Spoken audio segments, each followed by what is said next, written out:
Good morning, children. Let us begin our day with the thought for the day.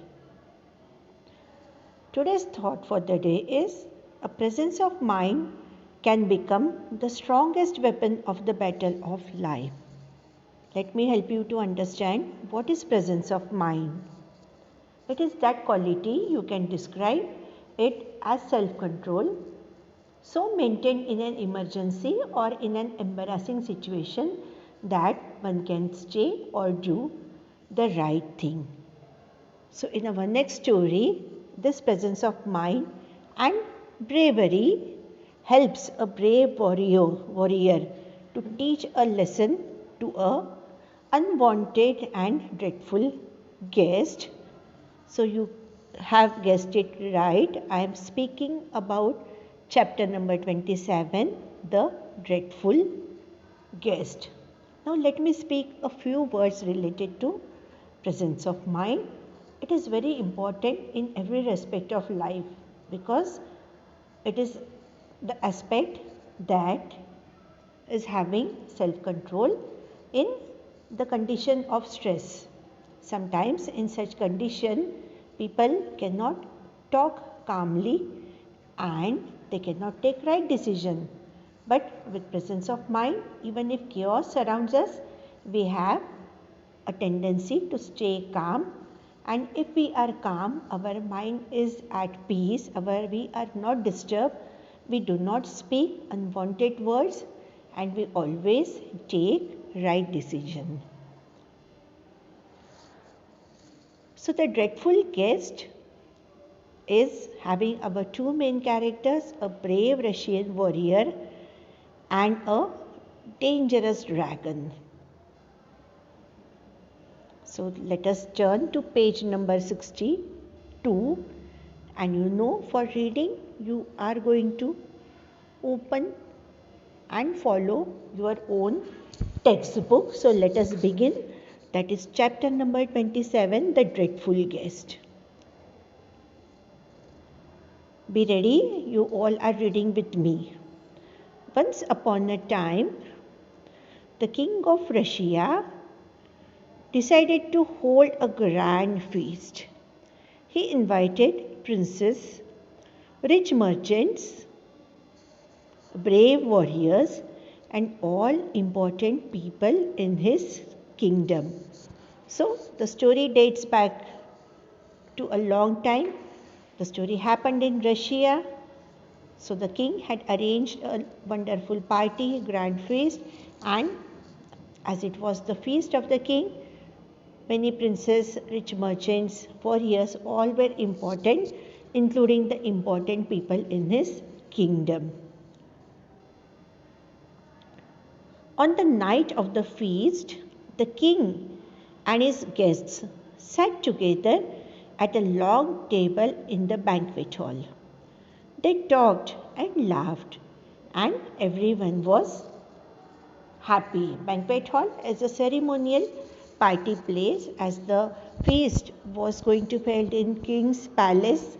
It has different rooms and different defined places for different ceremonies. So that is the banquet hall, a ceremonial hall where some special occasions are held. So all were happy, people were talking, laughing, and they all sat at a long table. What happened suddenly then? Suddenly, a large animal burst into the hall. Burst, that is, he entered without any prior appointment, invitation, and notice. It was a terrible looking dragon. It was as tall as a tree, as broad as a house, with teeth like spikes and claws like knives. His skin was hard and scaly, and his eyes red. Red hot fumes shot forth his mouth, and black smoke from his nostrils. Now this dragon was also a very mean creature.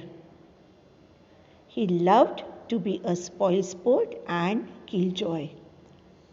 He walked straight to the head of the table and pushed himself between the king and the queen. Everyone stopped talking. Everyone was scared. Well, not everyone. The brave warrior Ivan was not afraid of dragons. What a rude, impolite creature you are, he said angrily. So let us understand what we have read. The story happens in Russia. The king had invited many important people of his kingdom, as there was grand feast. All were looking happy. People were talking with each other, and it was held in the banquet hall. A long table was set, and they all sat around the table. But then this dreadful guest, dreadful is something that is frightening, terrible. And he was not at all, the dragon was not at all invited to the feast. But he just burst, means he came unnoticed. It was horrible looking, frightening, tall as a tree. We have learned this concept, children. Comparison between two things on basis of one common point. Now there is no comparison between a tree and a dragon. There's only one common point. Tree is also very tall, so is the dragon. As broad as a house. How were the teeth? Like spikes. Pointed thing. Spikes are the pointed thing. And claws like knives. So spikes are sharp, pointed.